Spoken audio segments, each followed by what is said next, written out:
At one of your press conferences, Mark, I think it was at the Final Four, if I'm not mistaken, someone asked you, what was your biggest mistake so far as NCAA president? And I don't know if you were caught off guard or what it was, but I think your basic answer was, well, you haven't made any, but none came to mind, or basically that you hadn't really made any. And I thought not acknowledging any mistakes was a mistake. So I'll give you a mulligan. Well, good, I'll take it. Biggest mistake you've made 4 years as president of the NCAA? Oh, gosh, I think the biggest mistake is in failing to understand some of the things we've been talking about, the nature of membership associations. That this is a collective of these 1,100 schools, 350 D1 schools, that when I was hired, I was brought in to drive a bunch of change, and we came up with an agenda and we just marched off to do it. And in doing so, we I in particular, went off in a bunch of directions and didn't bring enough people along with us. Didn't build the kinds of followership that you need if you're going to be a good leader. And I know this, I've been doing it a long time. There's one of the fundamental rules of being a good leader, and I clearly whiffed on a lot of that. And then I think the second piece is just in communications, as you know, because you and I talked early in my tenure, that I wanted to, and I still think it's very important that we find ways of opening up our processes and making them less transparent.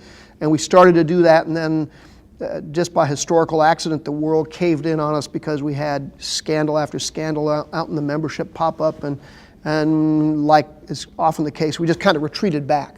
And that was a big mistake. Shouldn't have done that. I think, there's plenty of mistakes, but those are the two that leap out at me. The NCAA, this nameless, faceless NCAA, it's such an easy target. It's so big.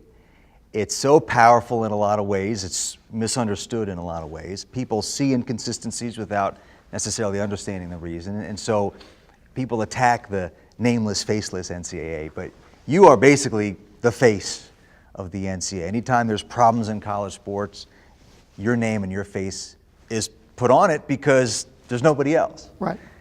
You ever think of it, to hell of it, screw this job, I'm going back to Seattle, I'll go for a boat ride? Yeah, I'll go for a boat ride.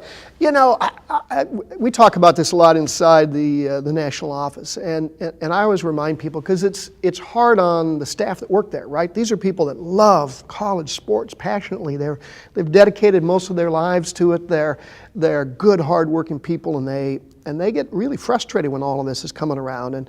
And I always say, look, when the official walks onto the court or onto the field, nobody stands up and cheers.